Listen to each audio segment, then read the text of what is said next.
Pergunta muito boa. Esse ano... Oi? Fala. Professor Orlando, qual a sua opinião sobre o Uber? Que pergunta, hein? Não, falando sério. Tem como dar um prêmio? Dá uma pochete pra essa pessoa. Não, pochete não é prêmio, né? Pelo amor de Deus. Boa pergunta, polêmica em cima, que é a questão do Uber. O Uber, que no Rio e em São Paulo está pegando bastante, eu não sei se aqui em Sergipe ainda já tem o serviço do Uber, é um aplicativo que você contrata um taxista que não é o taxista tradicional.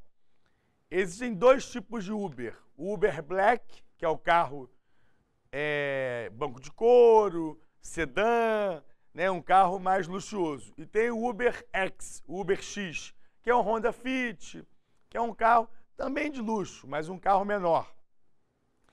E a polêmica é a seguinte: esses serviços não são regulamentados. E os taxistas estão revoltados com o Uber. Então, os taxistas estão revoltados com o Uber porque ele, na verdade, ele argumenta que o serviço não é regulamentado, que os taxistas pagam uma série de tarifas que o cara do Uber não paga. Mas eu tenho uma opinião muito específica sobre esse caso, que é o seguinte: houve espaço para surgir o Uber porque o serviço do táxi nem sempre é bom. Eu não estou falando de Aracaju porque eu não conheço a realidade daqui. Eu sou do Rio de Janeiro. No Rio, corridas são negadas, porque são longas ou são curtas, porque está chovendo. Não entram em determinados bairros, como Santa Teresa, que é um bairro de paralelepípedos, e é íngreme, e tem que ter uma habilidade, o taxista não vai.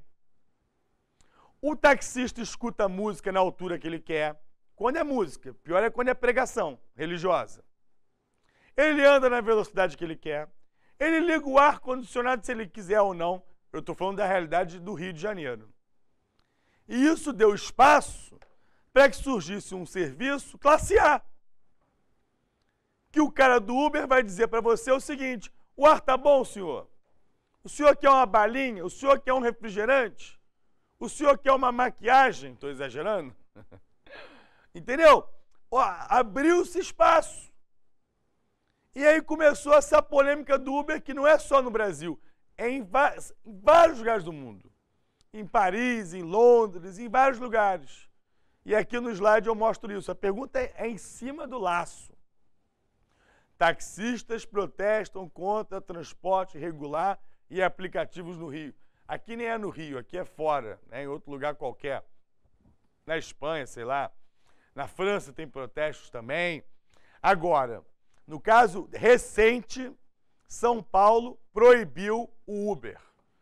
A Câmara Municipal do Rio, o prefeito do Rio, deu uma multa de R$1.000 e tantos para o Uber.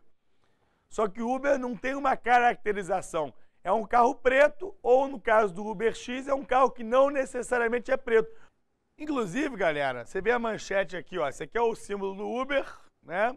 Taxistas param Paris em protesto contra o Uber. Então é no mundo inteiro, né, que está tendo esse tipo de protesto.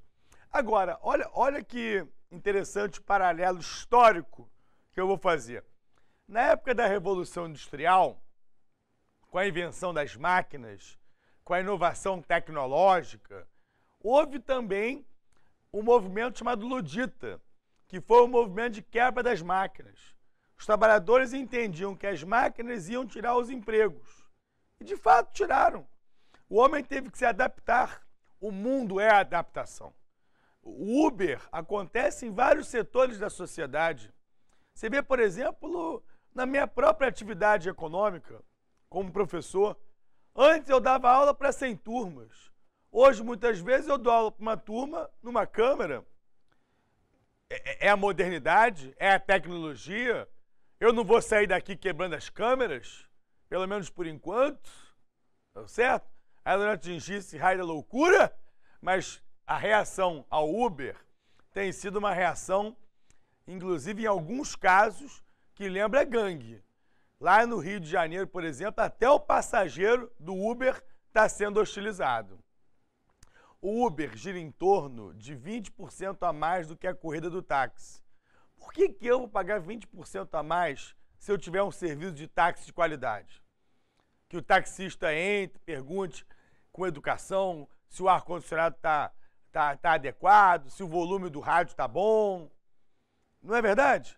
Né? Se a minha família tá boa, qual é o meu signo, meu ascendente. Também não precisa tanto, né?